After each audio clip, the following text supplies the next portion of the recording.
Hi, my name is Brittney Sampson, and today we'll be doing assessments of the GI, musculoskeletal, and neurological systems. I have Richard here today. He's going to be helping me with the assessments. Richard, do you have any questions about what we're doing? No questions. All right, so we will get started. So, just upon general survey, Richard is awake, he's alert, his mood is calm and appropriate, his skin color is normal, there's no flushing, and no cyanosis noted. And Richard, do you know where you are right now? Yes. Where are you? I'm at home. And do you know the year? Yes. It's 2023. All right. So Richard is also oriented. So we will move on to the abdominal assessment. All right. So with our abdominal assessment, we're first going to start with inspection of the abdomen. So just looking at the skin of the abdomen, it's intact. There's no scarring, no discoloration, and no obvious peristalsis noted. We are now going to move into auscultation. And we're going to start with the vowel sounds, starting with the right lower quadrant.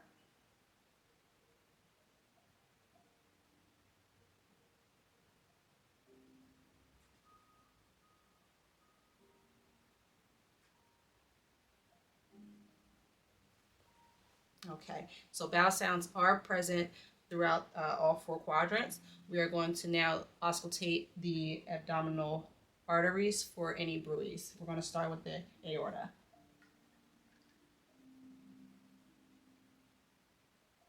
We will move to the renal arteries and the iliac arteries. All right, and there are no bruits present. We will now move on to percussion. So we're just going to percuss throughout the entire abdomen where we should hear tympani, and the only areas of dullness should be over the liver.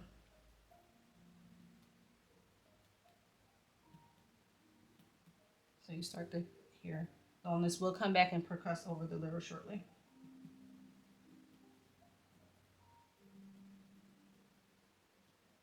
So again, all areas were tympanic except for the liver. So now we're going to percuss over the liver again so we can get a measurement. We'll start. And so we'll go here. And we'll go down. Looking for the border, which is about here. So that's about 6 centimeters for the liver. So now we will percuss over the spleen.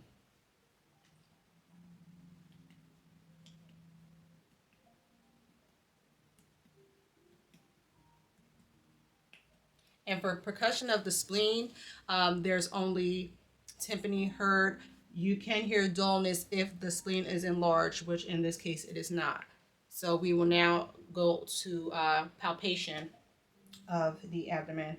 We're going to start with light palpation, just looking for any areas of pain or tenderness. Looking at Richard's face to see if there's any grimacing, which will indicate discomfort, which there is none. So now we will move into deep palpation.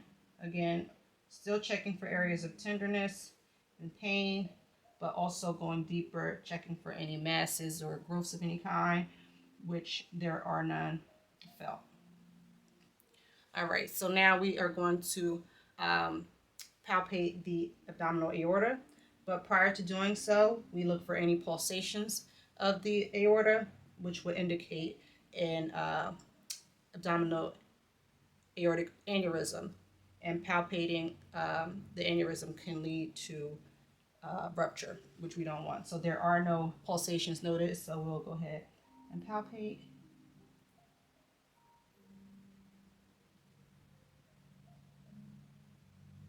And the aorta does branch out, so we're just going to go to each side as well. All right. So now we are going to palpate the liver. So I'm going to place my hand right here on the right side and my other hand below. And Rich, I want to have you take a nice deep breath. Good. And the liver is palpable. No enlargement indicated. And now we're going to palpate the kidneys. So we're going to start on our left side. And the left kidney is not palpable, which again is normal. And now we're going to palpate the right kidney,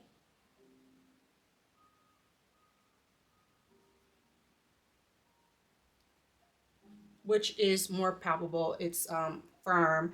You shouldn't feel a boggy kidney because that can indicate kidney disease. Finally, we are going to palpate for the spleen.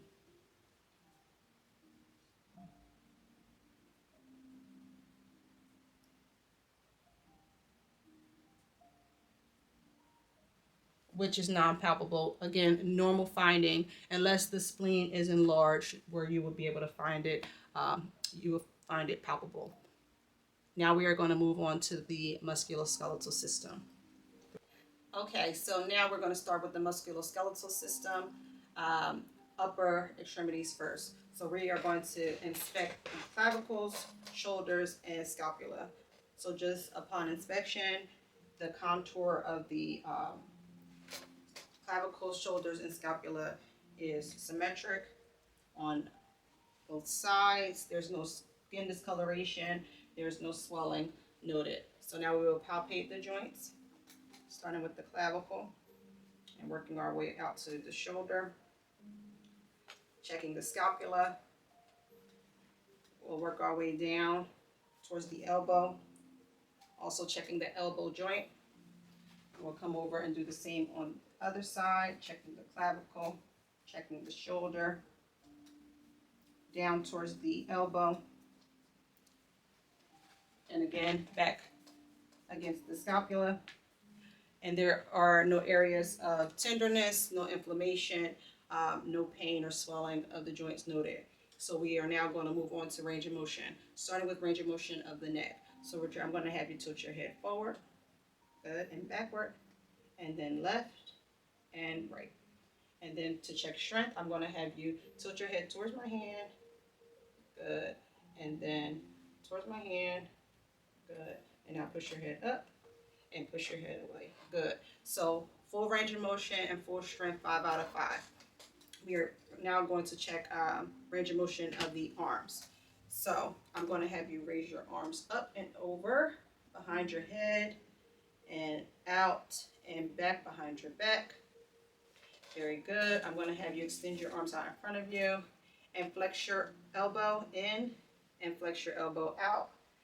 Okay, again, I'm going to have you flex your elbows in, and this time pull against me and then push against me. So flex your arm outward. Okay, and then again, push in and push out. Very good. So full range of motion of the upper extremities and full strength as well, 5 out of 5. We are now going to go to the assessment of the hand and wrist. So just upon inspection, the hands are normal in color. There's no areas of inflammation, no areas of swelling. Also the palms are nice and warm. The color is pink and intact. I'm going to check the pulses. And the pulses are +2 radial. We'll also go back to check our brachial pulses. Again, +2, which are normal expected pulses.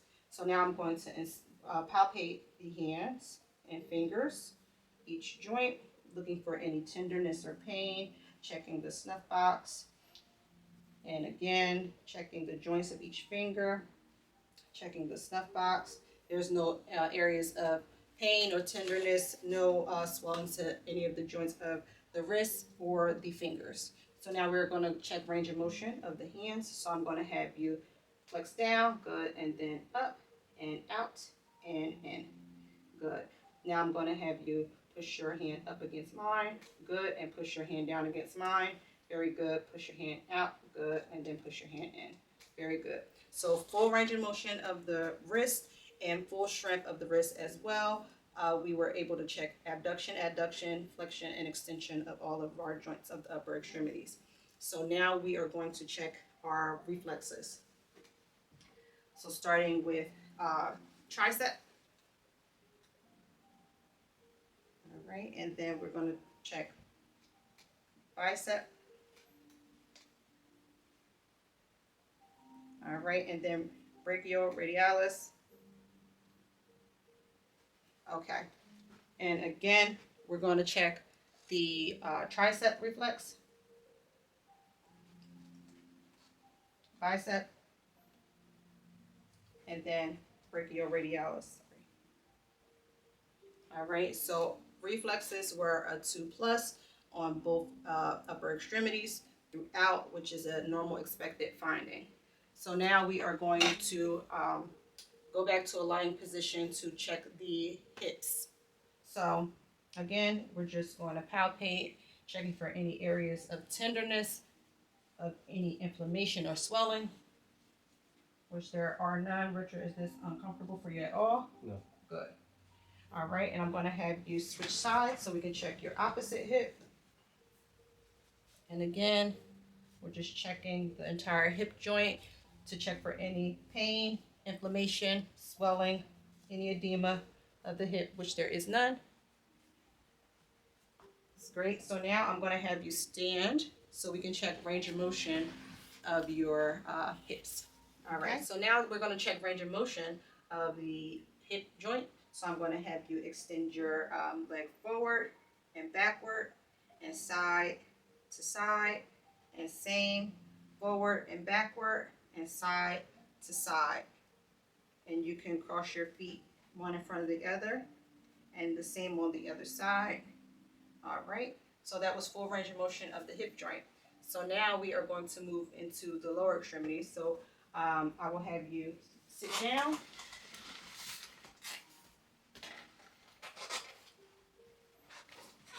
And we're going to inspect the knee and lower extremity. So just upon inspection, the color is normal. There are no areas of swelling on the knee or the lower extremity, and no inflammation noted. I'm going to go ahead and palpate. And there's no areas of swelling, no tenderness. We'll go down the rest of the leg as well, checking the joints. All right, and then again, no areas of tenderness or swelling noted. So we are now going to check range of motion and strength. So Richard, I'm going to have you extend your leg forward and then backward. Same with your other leg, forward and backward. Okay, and then I'm going to have you ride your leg against my arm and then back against my hand again. Same, and back. Good. Full range of motion of the knee and lower extremity, as well as full strength 5 out of 5. Okay, so now we're going to go on to the inspection of the feet and ankles. So first, with inspection, the foot is intact. The skin, the color is normal. There's no cyanosis noted. The foot is nice and warm. I'm going to check the pulses, dorsalis pedis, as well as the posterior tibial. And the pulses are +2, which is normal. So now we're going to go into palpation of the foot and ankle joints. Again, checking for any areas of tenderness or pain, any swelling or edema, which there is none, which is normal. All right, so now we are going to move on to range of motion and strength. So I'm going to have you flex your foot upward and down. Good, and out and in. Okay, again, up, down, and out, and in. Very good. So range of motion is full in both ankles, as well as strength 5 out of 5. So now we're going to check the spine. So I'm actually going to have Richard turn towards the camera with his back. Okay, and just checking the spinal column, which is nice and midline. There's no curvature, no scoliosis or kyphosis noted. The muscles are symmetric. There's no areas of tenderness along the spine, no areas of pain, no swelling noted either. So now we're going to check range of motion. So Richard, I'm going to have you bend to touch your toes. Great, and then I'll have you stand and bend backwards. Good, I'm going to have you turn side to side. Very good. So full range of motion of the spine. we are now going to finish out with our neurological exam. So first, just observing standing. Richard is upright in his posture and his standing. There's no loss of balance. There's no weakness noted. So we are going to now assess walking. So Richard, I'm actually going to have you step backward. All right, I'm going to have you just walk normal in a straight line. Very good. And walk backward normally. Very good. Now I'm going to have you walk forward on your heels and walk backward on your heels. All right, now you're going to walk tiptoe forward and walk tiptoe backward. And now you're going to walk forward, alternating between your heel and toe. Very good. And now you're going to do the same thing backward. All right, so Richard was able to perform all the walking in a very smooth and continuous manner. There was no jerking motions, and he was able to maintain his balance. So now I'm going to actually move forward a little bit, and we're going to do the Romberg test. So what I'm going to do is have you stand with your feet together and just stand straight. And I'm going to have you now close your eyes and continue to stand straight with your feet together.